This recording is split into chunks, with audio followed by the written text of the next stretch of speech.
Okay, so tonight we're going to sort of open up our minds. We're going to become philosophers. We're going to think about things that maybe we haven't thought about in the past, and sort of explore the idea of dolphins and them having consciousness, being self-aware, and whether or not they are deserving of the right of personhood, you know. So I'd like to introduce our speaker tonight. His name is Thomas White, and he is the author of at least 3 books, one of them being In Defense of Dolphins. Right here, a very good book also. And he is currently he holds a doctorate in philosophy. He is also a professor at Loyola Marymount University, where he teaches business ethics. So Thomas White, I'd like to have you come up, please. Thank you.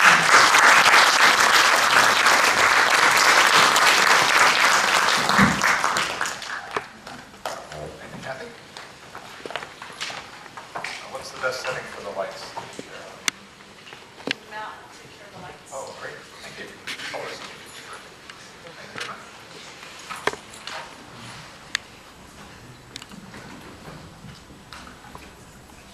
Thanks very much for being here, and Kathy, thank you for the introduction. I'm always thrilled to be doing anything in connection with the ACS. I'm a proud member of the Society and also this chapter, although I end up teaching most the Tuesday night, so I typically cannot come to the programs. But the ACS is, as you know, the premier organization, the oldest organization of this sort, so I'm very happy to do anything that supports it. For any of you who might have been at the international ACS meeting a couple of weeks ago in San Diego, if you heard the talk I gave there, it was a very compressed version of what I'm going to do tonight. This is the more relaxed and better version because I'm not racing against the clock. So this will work better. I'm also happy to be able to do this because next week I'm going to be doing a couple of talks on this topic at Oxford University, so I very much appreciate the chance to work out some of the kinks. As Kathy mentioned, I'm a philosopher. I have an unusual perspective and a different background than most people who work on dolphins. I've been involved in this for more than 20 years. I got into it really in an unusual way. It's about one of the last things I ever expected to be doing, but it is by far the most interesting thing I've been doing in my career. My background is as a philosopher, but I've been spending lots of time over the years with marine mammal scientists, especially Denise Herzing, who just been absolutely doing groundbreaking research on the community of wild and spotted dolphins. And so I've had the privilege of being on her research boat a good deal of time over the last 20 years. So the kind of work I do is looking at the philosophical implications and especially the ethical implications of the scientific work, scientific research on dolphins, especially the research over the last 30 years. So I bring a somewhat different perspective to discussions of whales and dolphins, but one that is nonetheless grounded in the empirical research that's been done.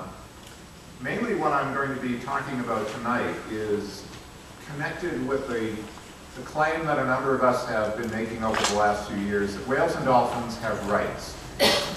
Now, I'm happy to say that while 10 or 15 years ago this would have been a claim that would have been probably laughed to scorn, or certainly dismissed as being far too extreme to take seriously. The last few years, there's been very significant progress on this. I was involved in discussions of this at the 2010 and 2012 AAAS meetings, and then again at the most recent ACS meeting. The scientific community, especially younger scientists, are certainly much more receptive of this idea than we might have seen in the past.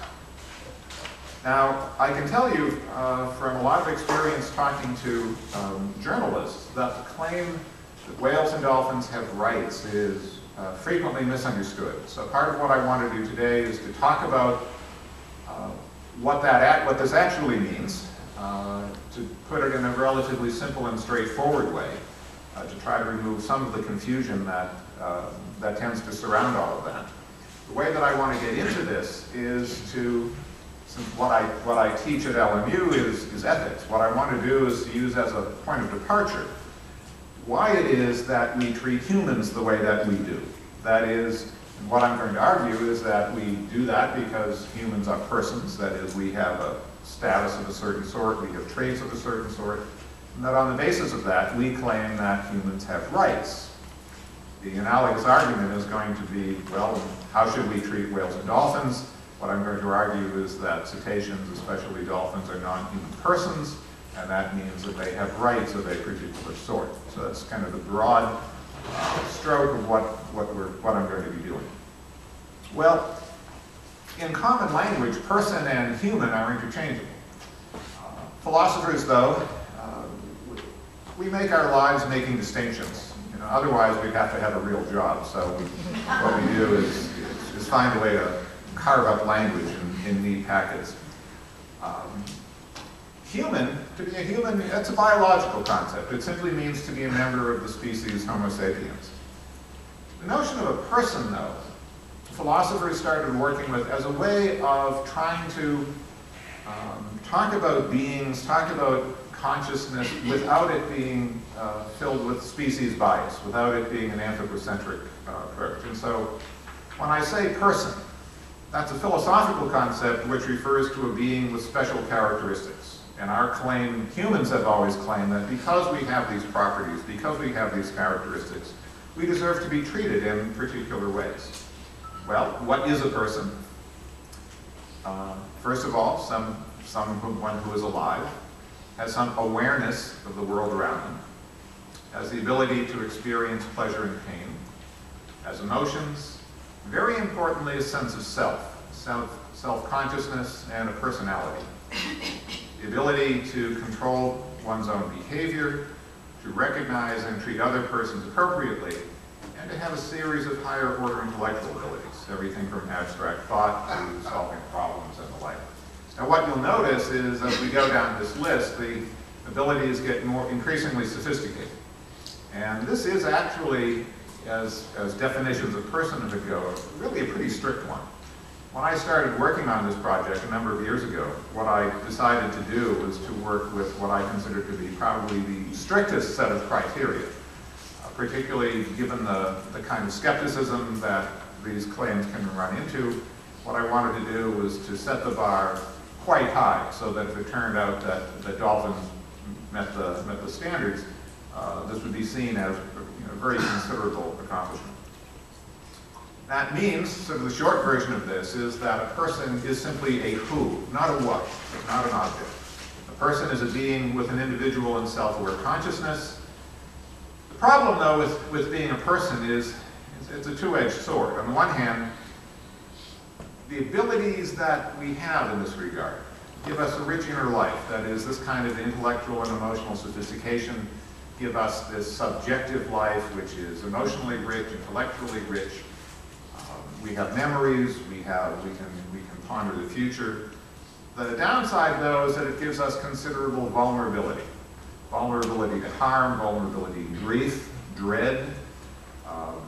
There's an upside and a downside, but the reason I want to stress this is that the kind of vulnerability to particularly emotional harm is going to be one of the most important things when we look at what the ethical implications are of treating non-human persons in the way that we do.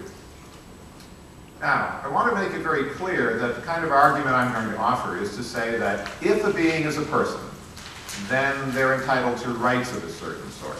And by the way, I should say right at the outset that I am not saying that only dolphins are persons. I don't pretend to know anything else about the world of nature other than some things in marine science.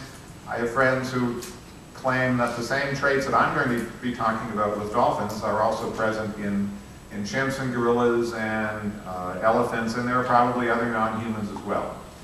But the argument kind of goes in one direction. It's that if a being is a person, then it has rights. But this is not to say that if a being is not a person, that it is not entitled to rights. There are other arguments that can be made for the rights of non-humans that do not depend upon person. What I'm trying to do, though, is to offer a very narrow and specific argument that applies to dolphins, so that it makes it more difficult to treat dolphins inappropriately.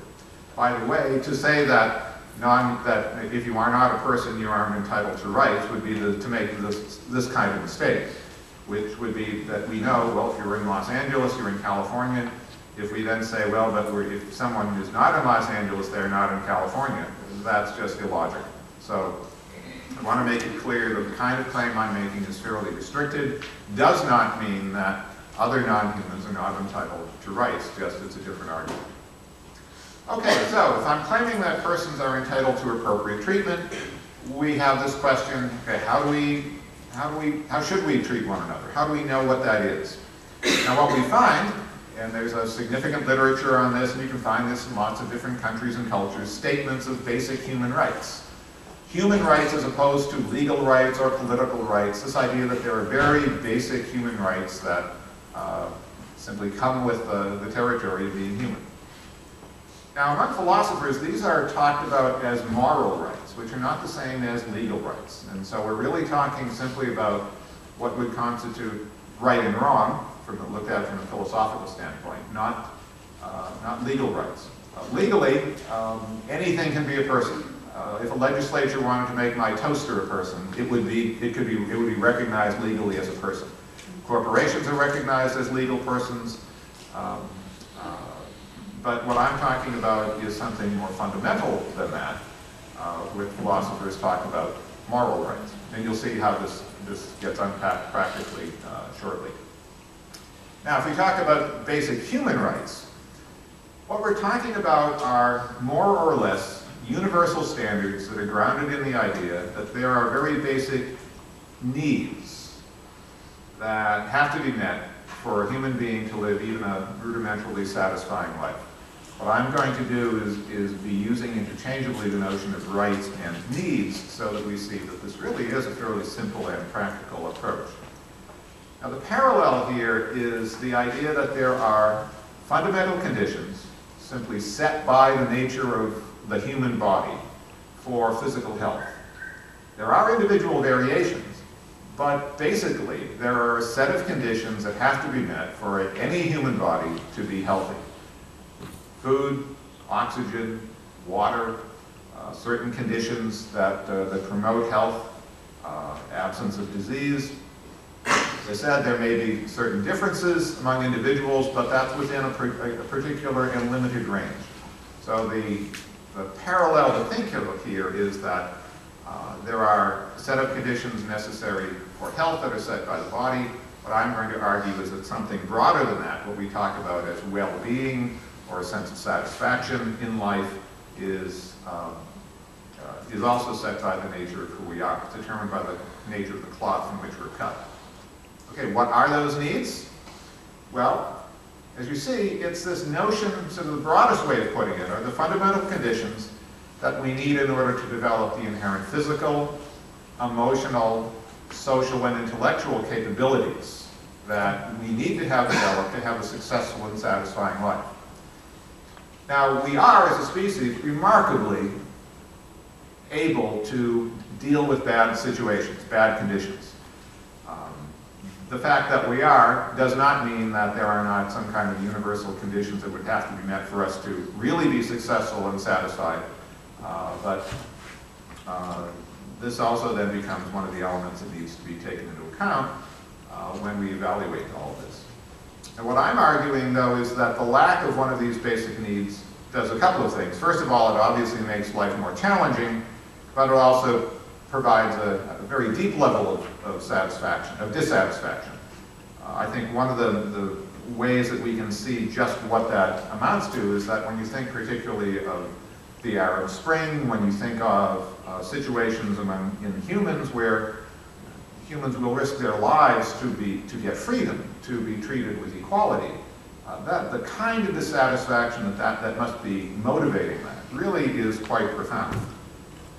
And so, as I said before, what I'm going to be suggesting is that when we talk about rights, we're really talking about fundamental needs, that is, conditions that have to be met to have a successful and satisfying life. In particular, we can see all kinds of lists of this sort of thing. The most famous one is probably the United Nations Declaration of Human Rights. I've looked at a number of these declarations. They all have a good deal of similarity, and it comes out to something like this: that we would need life, the ability to have, the opportunity to have physical health and safety, emotional health and safety, absence of pain and suffering, freedom in various ways, not only of action, but of choice, of beliefs, freedom of spiritual life, education, and not necessarily formal education, but some way of getting the skills necessary to succeed in the community in which we live.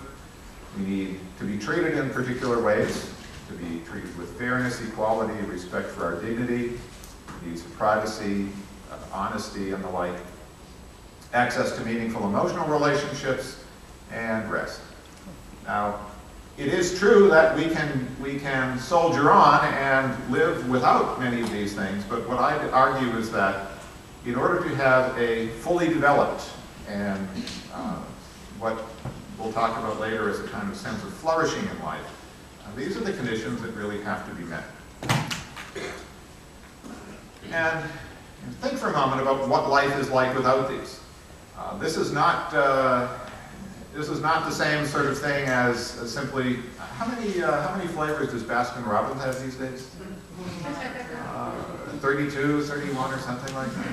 If we just drop that down to 25 or 26, you know, we can, the kind of dissatisfaction that would lead us to is very different from the kind of dissatisfaction that would be there if we, for example, were denied access to meaningful emotional relationships, denied a sense of equality, had no sense of privacy, had a sense of freedom of our beliefs challenged. So what I'm suggesting here, again, is that this level of need is very deep, very fundamental, and is having to do with the nature of the cloth from which we're cut. Now, it's important to see that these needs come into two categories. First of all, there are needs that are tangible, the basic stuff of life. Life, physical health, emotional health, absence of pain and suffering, tangible things. However, as humans, we also require needs to be met that are less tangible. Freedom, fairness, equality, privacy, and the like. And I think one of the most important examples of why this is so significant and how this, again, is kind of ingrained in us is that, as I'm sure all of you know, in the United States, when it came to race relations, it used to be the case that the law of the land was that separate but equal was okay. That is, that as long as whites and non-whites had the same access to hotels and schools and the like, and that was equal, the fact that they were separated by race was considered to be acceptable. Fortunately, as a society, we recognized that that was not acceptable because the need for equality, even if an intangible one, was so great that the concept of separate but equal, fortunately, went by the way as something that was ethically unjustifiable. So, what I want to do is to make the connection between that claim, that is this idea that there are these basic human needs, which is to say basic human rights, that this really is the foundation of ethics. That is, judgments about appropriate treatment, whether you talk about it as right or wrong, ethically defensible, ethically indefensible, whatever language you'd like to use. This refers to the relationship between the action that we're looking at and wondering about and the basic needs of those involved, which is to say that actions that are ethically positive promote the satisfaction of those needs. Actions that are ethically negative prevent the satisfaction of those needs. Now, it's true that many people talk about ethics in lots of different ways. Some people ground it in religion, in culture, individual perspective. This is what I'm offering is a philosophical approach that tries to look at the most common thing that would be there among all of us and give us at least a more or less objective foundation to talk about ethics. And I found that this notion of basic needs is a good way to do this. So, where I've gotten so far in this talk is that I'd argue that persons have what philosophers refer to as moral standing, and moral standing is individuals. These abilities that we have, self-awareness, self-consciousness, the ability to think abstractly, control our behavior, all of this gives us a certain standing as individuals, not simply as members of the group. Appropriate treatment is determined by whether or not the fundamental needs that I argue that we have are met, and that really this notion of basic needs and moral rights are interchangeable. Okay, so much for humans for the time being. Shifting gears, what about dolphins? Are dolphins non-human persons? And if so, what does that say about the claim that whales and dolphins have rights? Okay, looking back at our definition of personhood, to be alive, to be aware, feel pleasure and pain, have emotions, self-consciousness and a sense of personality, control one's behavior, recognize and treat other persons appropriately, and have this higher order set of intellectual abilities. What we can see is that if we even do a quick survey of the last 30 years of scientific research, what I'd say is that there is really overwhelming evidence that shows that dolphins have these traits. Loyola Marymount's classic work on the structure of the dolphin brain is very important in this regard. The work that Laurie and Diana Reese have done, and the earlier work that Ken Martin did on the capacities for self-awareness, absolutely central in demonstrating that dolphins have a sense of self as an individual. John Gorey and Stan Kuzaj, again, classic work on the ability of dolphins to solve problems like planning, that is by thinking it through, which means that they have a sense of the future, sense of the past, the ability to work things out in their brains, not simply do trial and error. The work that Lou Herman did on the ability of dolphins to understand artificial human languages. And one of the things I want to point out about this is while much is made of the fact that with the two dolphins in particular that Lou Herman worked with, and how one was working with a sign-based language and the other an auditory language. When you look at the lives of wild dolphins, you don't see something that's analogous to human language. You do see that their ability to communicate in a way that suggests thought. But without something that's a kind of close parallel with human language, Herman's research becomes even more impressive because it shows that dolphins were able to operate in a world which was not the norm for them, and yet they were able to decode signals and respond appropriately. So that's very impressive. Rachel Smolker has shown evidence of tool use in dolphins. Dolphin social intelligence, much evidence for that in the work of Denise Herzing, Randy Wells, and Richard Connor with different communities of dolphins. Groundbreaking work by Hal Whitehead on sperm whales, Rachel Smoker on dolphins, about cetacean culture. And the more that I've worked on this, and I'm working on another book that will take a few years to do, in which I'm sort of expanding my arguments beyond dolphins into orcas and the bigger whales, particularly as a result of conversations with Hal, I'm beginning to think that the most important evidence for cetacean intelligence, we're going to see in evidence for cetacean culture. And when you think of it, what would a big-brained mammal need to do in order to survive in the ocean? You can't build tools you can't build buildings. Your survival and the survival of subsequent generations is going to depend on having a rich culture and having mechanisms to transmit that. So I suspect that as the research in this area continues, we're going to find more and more that suggests just how rich cetacean and complicated cetacean cultures are. And there's also been a variety of scientists who have shown advanced intellectual skills in dolphins, everything from understanding what we call representations of reality, operating in what we call foreign cognitive environments, ways of solving problems. But you put that all together, and this really is a very significant body of data. Even if you just highlight what's been found on about the dolphin brain, and as I said, Laurie Marino's work on this is really the most important. We see a very impressive bit of biological hardware. We see a brain that's bigger than the human brain, more convoluted in terms of gray matter. Laurie argues that it's a much older and different architecture. What's likely is that it's a brain that operates more efficiently than the human brain does.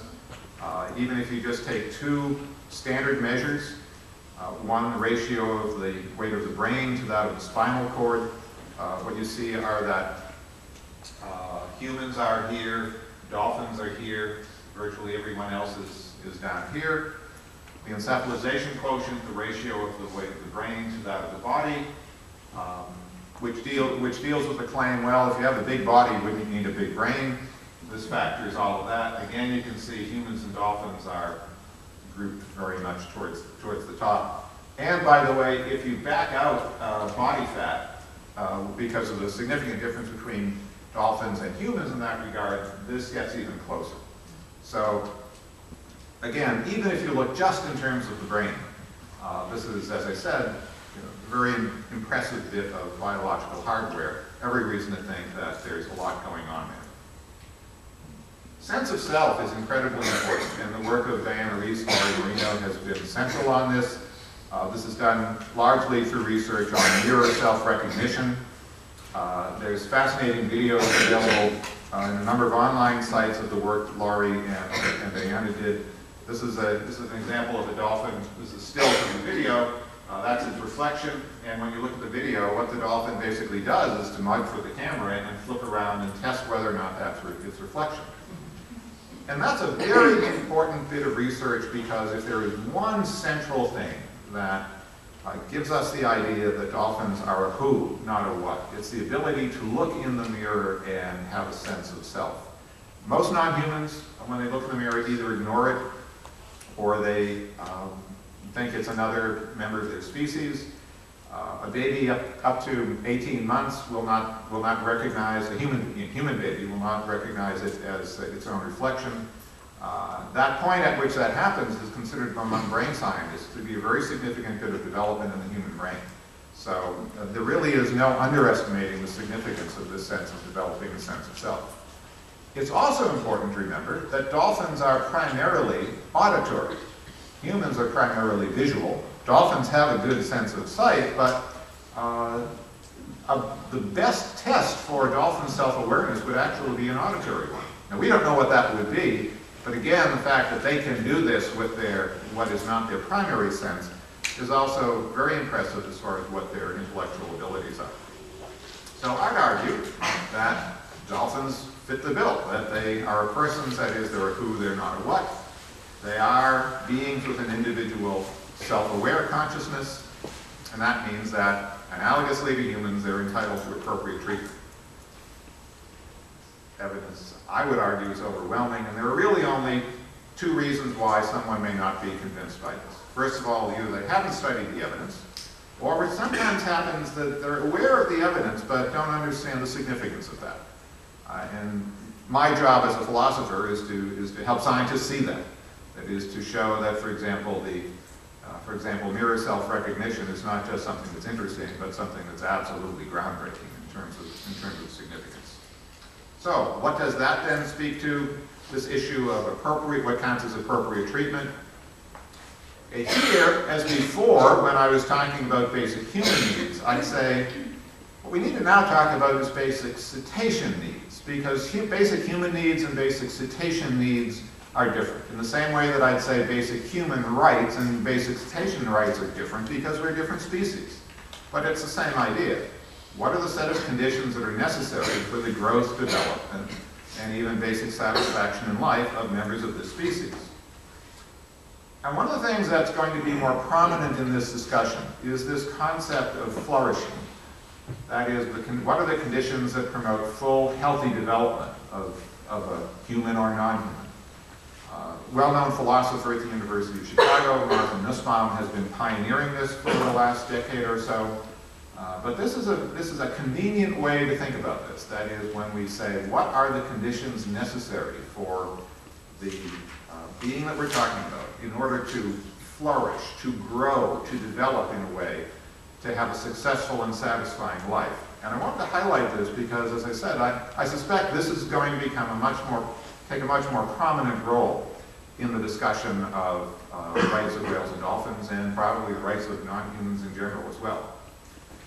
Not surprisingly then, since what I'm talking about is this connection as before, basic human needs with basic human rights, same idea, the fact that we can identify basic cetacean needs, I'd say that's really all we're talking about when we talk about cetacean rights.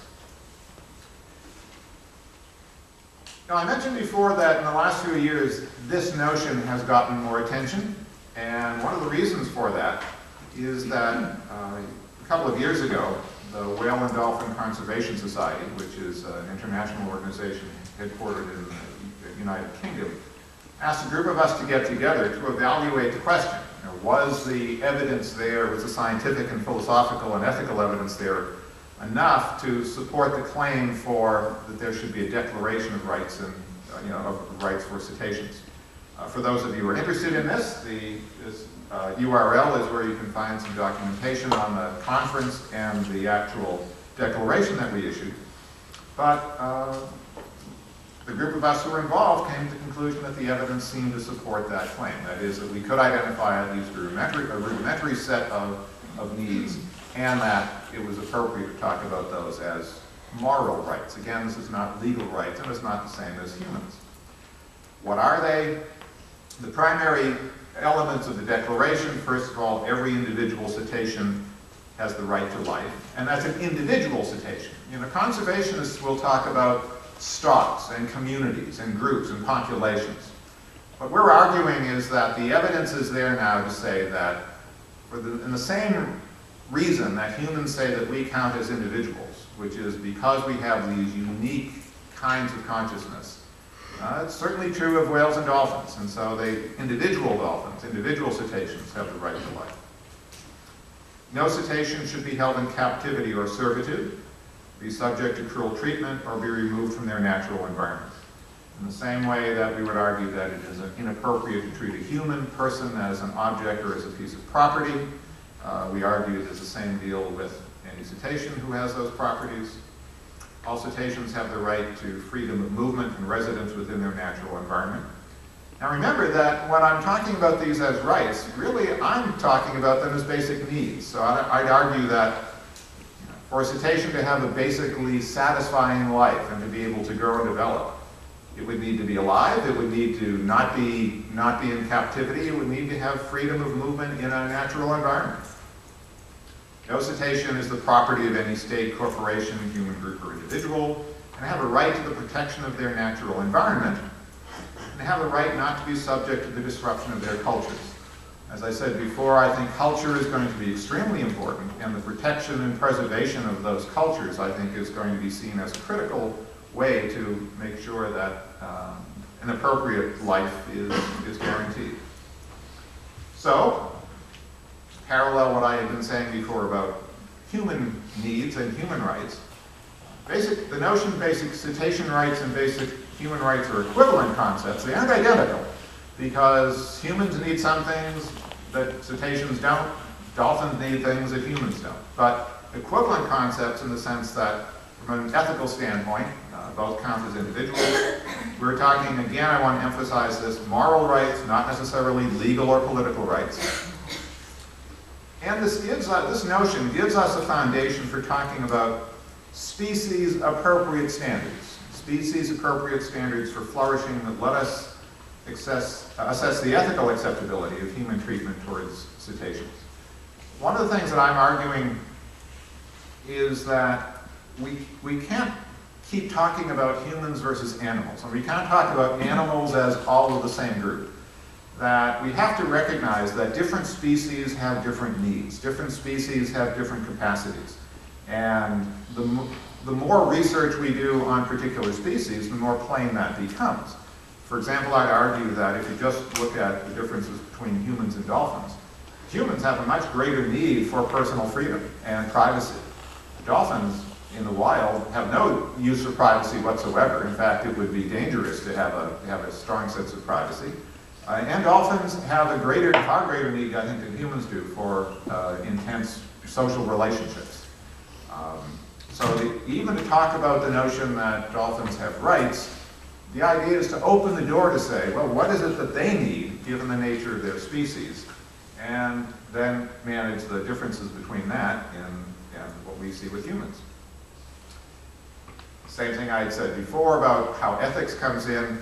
Ethical judgments, then, simply refer to the relationship between the action under scrutiny, the basic needs of those involved. Ethical actions, as it relates to whales and dolphins, promote the satisfaction of those needs. Negative actions prevent those. And so what we get then is the inevitable clash between human needs, or human rights, and cetacean needs, or cetacean rights. And there's no reason to be surprised at this. Among humans, ethical issues come up when there are clashes between the needs or the rights of one group of humans and that of another, or individuals. And so this is going to be there in interspecies ethics, which is what I consider to be the kind of work that I do. It's going to be this clash of needs, this clash of rights. One of the reasons it's so important for us to come up with an understanding of species-appropriate definitions of harm, because that then will help us get a long way to managing the inevitable conflict between human and dolphin needs in this regard, because the challenge is, how do you resolve that conflict? There will be those conflicts, as there are with humans. There will be conflicts between humans and other species. But the heart of resolving an ethical dilemma is to identify those and find an appropriate way to do the best you can with conflicting and competing needs. This then, in looking very specifically at the relationship between humans and dolphins, gives us very specific issues. The deliberate killing of whales and dolphins, dolphin drive hunts in Japan and elsewhere, the attempt to bring back commercial whaling. Certainly, if we're talking about cetaceans as non-human persons, the deliberate killing would be unacceptable. Preventable deaths, injuries, and harassment of cetaceans, similarly unacceptable. More than 300,000 cetaceans die each year in bycatch and other human activity, virtually all preventable. Captivity, particularly in entertainment facilities, use of the military and even research, would also not fare particularly well in an ethical evaluation. And this is particularly true when it gets to one of the things I suggested before, the conditions that are necessary for emotional health. I know marine scientists who would argue that the great tragedy of the orcatilicum at SeaWorld, who's been involved now in the deaths of 3 humans, is really the result of severe emotional stress from a captive situation. And that certainly when you, remember I said that personhood, this kind of individual consciousness, is a two-edged sword. It lets us do these amazing things. It also makes us vulnerable to a kind of emotional stress and harm. And I think this is one of the most important reasons that quality of life issues become so significant in assessing the ethics of captivity. Just a couple of final thoughts to wrap this up. Of course, what I've been arguing is that there's this direct connection between personhood and rights, that the concept of flourishing, that is, looking at the basic needs that have to be met for a being to grow and develop, to have a successful and satisfying life, are absolutely central when we're going to talk about the ethics of interspecies relationships between humans and cetaceans. I want to underscore once again that the argument that I'm offering is limited to persons. That is, I am not offering a general theory about animal ethics. I don't pretend to be doing that. When I got into this line of work, my focus was relatively narrow, and it remains as such. I'm trying to make a very strong case for why the way that dolphins are being treated is ethically unacceptable. Part of the argument that I use can be used with other non-humans, but there are other arguments that work better with other species. And so I want to make sure that I'm not being, that you don't put more weight on what I'm saying than what it is. Some of this does translate to other non-humans, but I think that the main point that I want to argue is that the scientific evidence on dolphins really is overwhelming and makes a strong case for the fact that dolphins are non-human persons, and that it does make sense to talk about having rights, and that the ethical implications of that call into question much of the way that we currently treat dolphins. Thank you very much.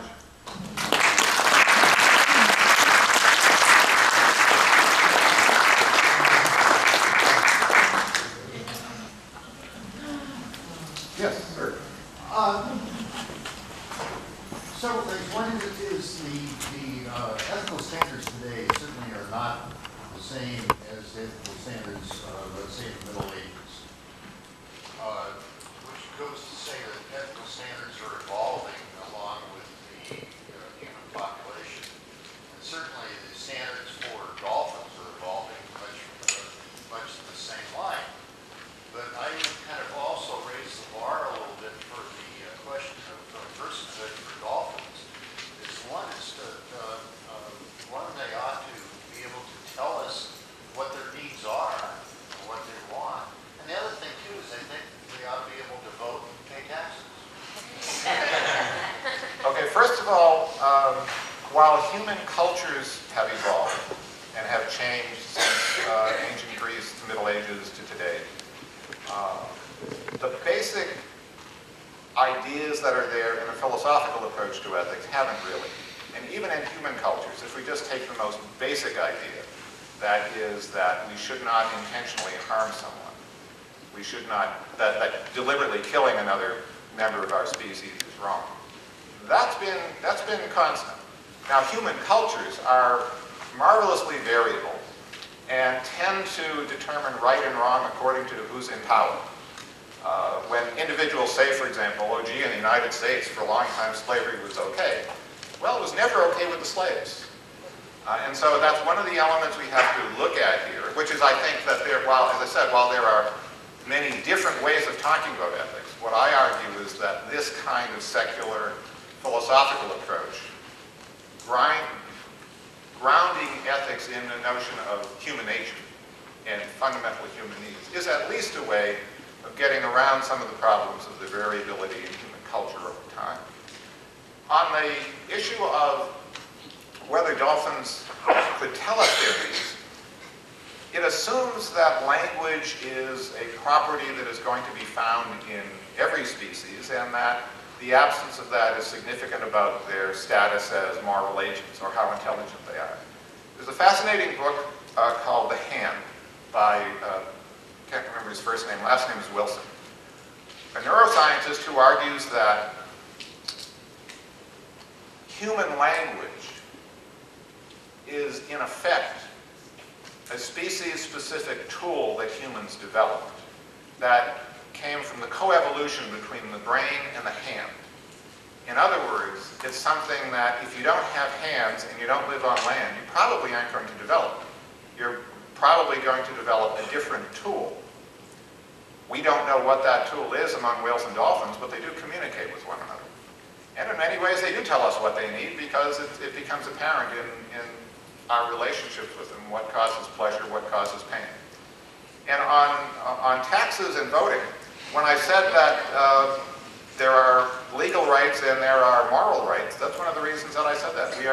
I would say that if dolphins have a right or a basic need, it's to be left alone. It's not to be involving themselves in our culture, in our society. Well, I would say the same thing about humans. I'm sorry? I would say the same thing about humans. I'm not sure I understand what you mean. I don't like to pay taxes. Well, that's why we have elections, but that's a legal issue, and not specifically one about interspecies ethics. Yes.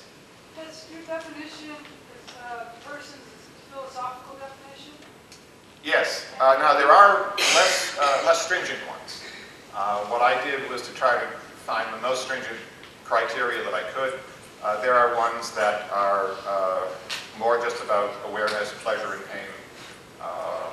And as I said, like philosophers have to do something for a little bit. We argue with one another. So there's a significant literature on personhood. That's what I was getting at. Do you have a lot of conversation with your colleagues about that definition, philosophical definition of persons applying to dolphins? Because it's a fairly strict definition, philosophers tend to be okay with it. If I were going with a different one, now the area that there would be most disagreement among philosophers would be the part of what I just anticipated, the issue of language. Many philosophers would say, if you do not have language, you cannot engage in abstract thought of a certain sort. my argument on that is that when you look at the behavior of dolphins, they engage in abstract thought, problem solving and the like. So even if they don't have language, they're doing the same thing as though you have language. So that at least causes people to think. So yes. I'm just saying to anyone, because we don't understand their language any better than they understand ours, doesn't mean they don't have one. And that's an excellent point, because say very easily that how dumb we are because we don't understand their language. yeah, when you look at, this is one of the reasons that the study of whales and dolphins in the wild, in their natural environment, is so important, because that's where you get to see what behaviors they do, what problems they're trying to solve. Look, intelligence is basically taking data from the outside world, using the brain, processing it to solve problems, communicating with other members of your group in order to make that happen and to have you and your children and grandchildren a successful life. Naturalists will tell you they see this kind of behavior. So there's so much more that we do not know. That it's very important. I mean, exactly what you said. We can't assume that because we don't see it, it doesn't exist. Yes, sir. So my impression was the dolphin in the mirror book, in addition to the mirror experiment, had an awesome experiment about acoustic imaging, where they took some shapes of PVC tubing, and they did well-crafted experiments. Can't remember the details, but I was satisfied that they were well-crafted, and the dolphins imaged in a way that we can barely conceive, and we couldn't begin to think of how we would do it. We can barely conceive that it's done. But the people who criticize dolphin intelligence, I think, always run to the thing where a bunch of dolphins can't find its way out of a net when there's divers on the float line holding it down and carrying noisemakers and anything else they can do to help the dolphins. Can you address that? Yeah, that's an excellent point, because it speaks to and remind me to say something about the PVC tubing, because there's a really interesting dimension of that. This is one of the reasons that it's important to get at things from the standpoint of the life of the species, because as humans we say, well, gosh, if somebody's holding the net down, take off. Being a species for whom individuality and personal liberty and all and autonomy is so important, and which works on land, we don't have any problem getting through the crack. Ken Norris, probably the most famous dolphin researcher in modern times, argued that the reason that dolphins did not do that is that their sense of themselves as members of the group is so important that they wouldn't leave unless they could all go at the same time. And so what he was arguing for in the tuna business was to have a process by which the net basically went down all at once and they could all go. Now when you think about it, if you're a social mammal living in the ocean, your best protection is other folk. If you go off as an individual, we may say, well, gosh, you're escaping to safety. If your safety has been with members of your community, that's a dangerous situation. Now, that's in their DNA. Right. And they've been in this environment a whole lot longer than we've been on land. So the response to people who say, well, gosh, if they're so intelligent, how come they don't go out? It's because they're hardwired to work as a group. It's the same kind of explanation for why do they strand. We'd say, God, this makes no sense. Well, group psychology. There's even some again, this has to do with differences in the way species think about themselves.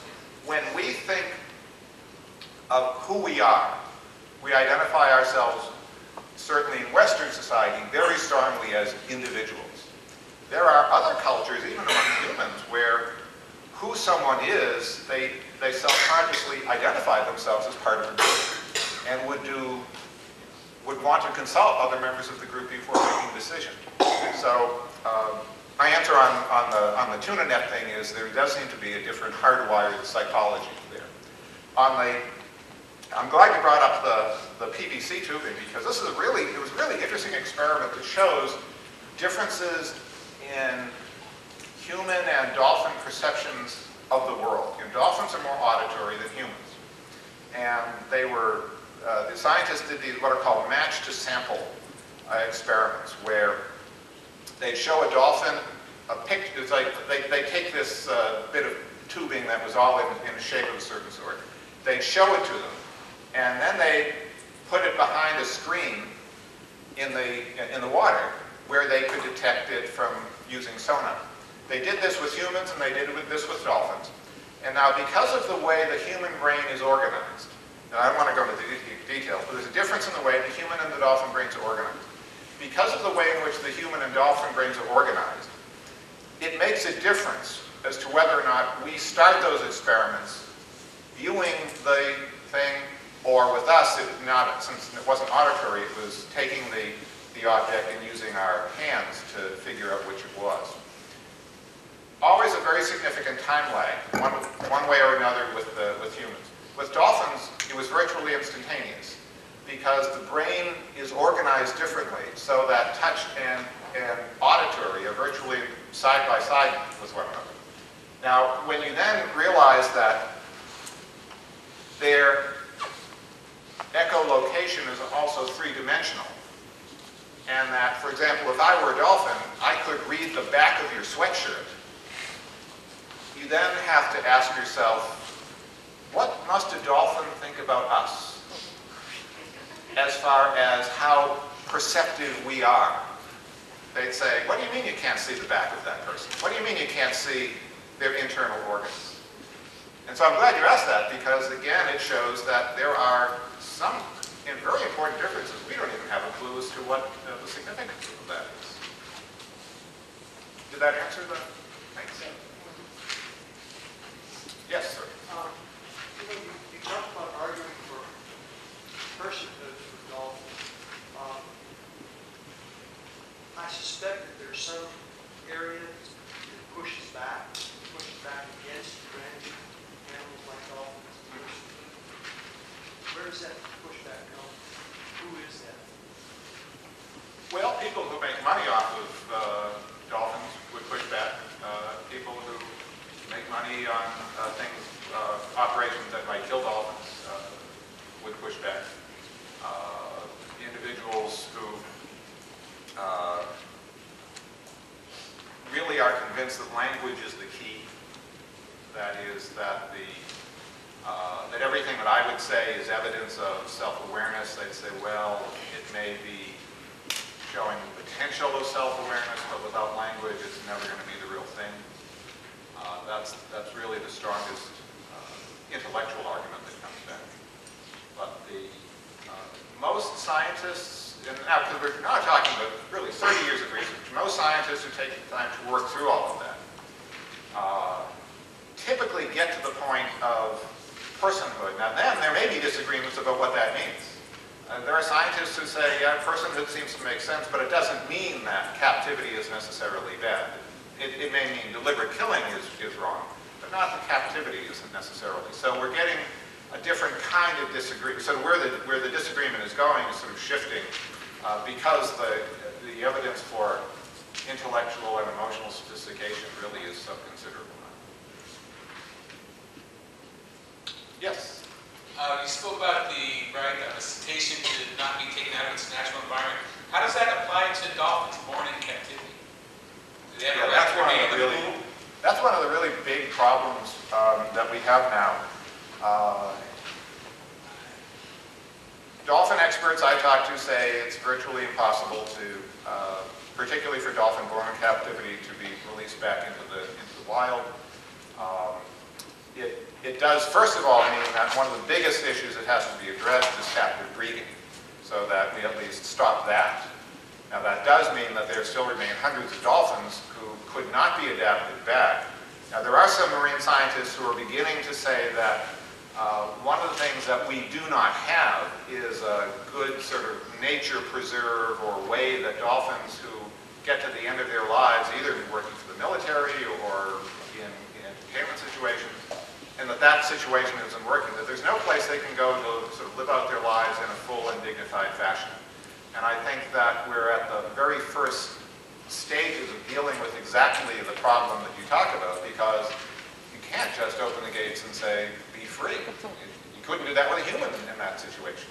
But it does mean that since we took the trouble to breed them, since we took them in for our benefit, we have a duty to treat them appropriately and not just say, sorry, that was, we didn't think about that.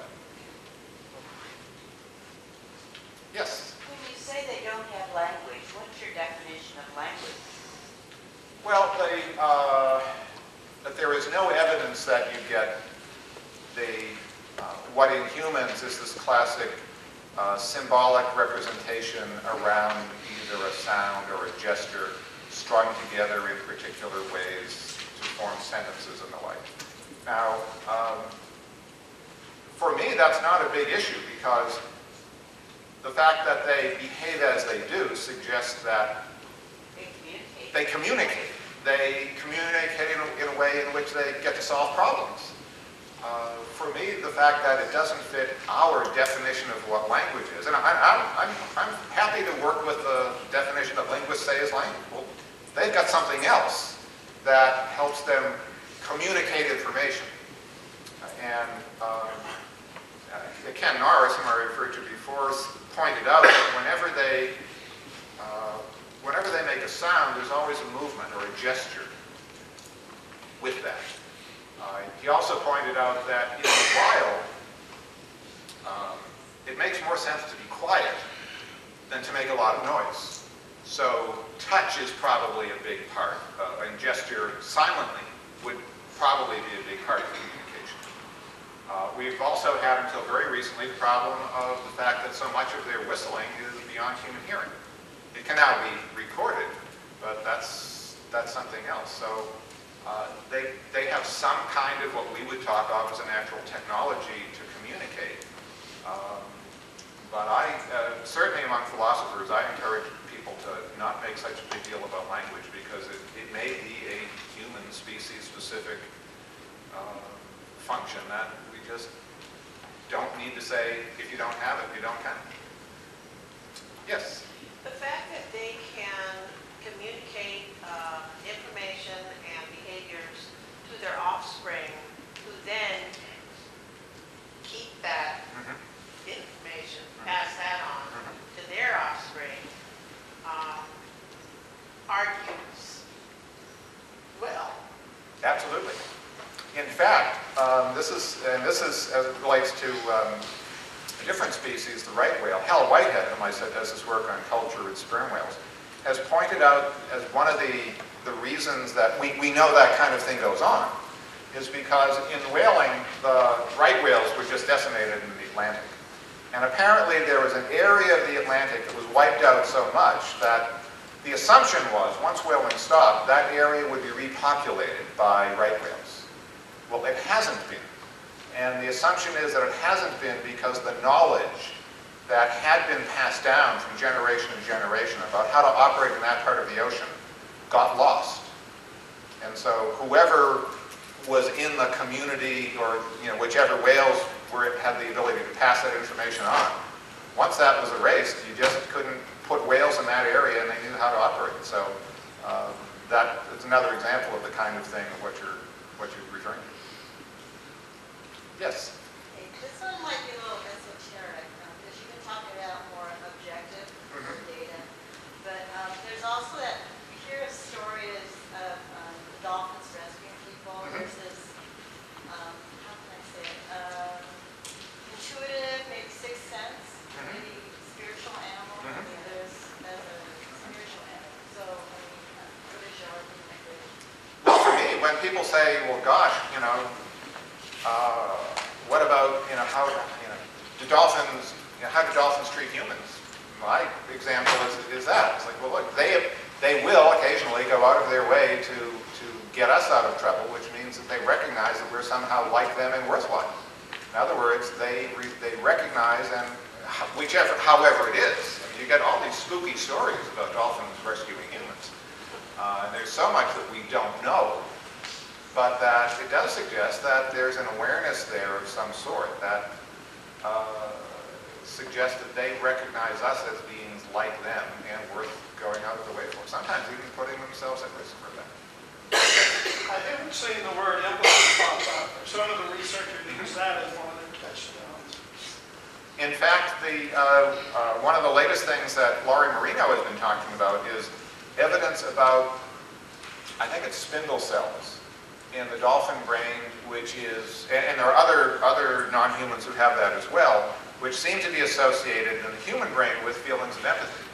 And that we can now see some, not only the anecdotes that suggest that, but also apparently in the dolphin brain, there's evidence to suggest that that's why that is, because that's where we locate that in the human brain. But back to your thesis as an ethical philosopher, what is the standing of empathy in your world? Is that an important? Well, it is for me. I tend not to mention it among most of the people I talk to because it's dismissed too much as an emotional issue. But I would think that when I say one of the traits of a person is to recognize and treat other persons appropriately, for me, that's all about empathy and recognition and being emotionally engaged in a way. Among philosophers, that doesn't fly incredibly well, but for me, but I think what you're talking about is exactly that. Yes, sir. Indigenous peoples tend to be one with their environment, whether it's the land, the sea, vegetation, animals. So if this audience were all Indians, how would we respond to what you're suggesting? Would they completely agree? That's a really good question, and I had an interesting conversation with someone at the ACS meeting where he was not indigenous himself, but he works with a lot of indigenous people, and he said that one of the communities he works with has this long-term cultural belief that, and I can't remember which species of whale that they kill, but that it's the result of an agreement between the peoples and the whales, and that the whales at a certain point are basically giving up their lives in order to allow the tribe to survive. Now, I'm not in a position to say that's not true. It could be. But I also want to know why that conviction is there. I think that we have to recognize the limitations of our own culture and the limitations of our own perspective. And on issues like that, at this point, I have only questions. And I think that a different understanding of the relationship between humans and nature that we find more in indigenous peoples, frankly, I think is probably a better one than the typical Western one, which is humans are removed from the world of nature. So I'm not dodging, but there are major issues there that we have to look at and look at very carefully. Well, would that issue tie directly into a position that I personally hold, in that humans are the masters of the universe, but yet it's our responsibility to be good stewards of what was given to us. Having that power that we do requires great responsibility. And those indigenous peoples having that agreement where the whales are giving themselves up to the humans still makes those humans one step above. Because you don't see reciprocity where the indigenous peoples are giving themselves up to the whale.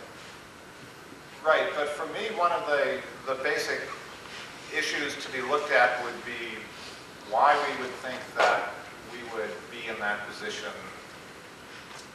in terms of the world of nature. Because even if we say, well, it's because we're more intelligent than everyone else, I would say that the fundamental marker of intelligence is the ability to successfully solve problems for our own generation and that of future generations.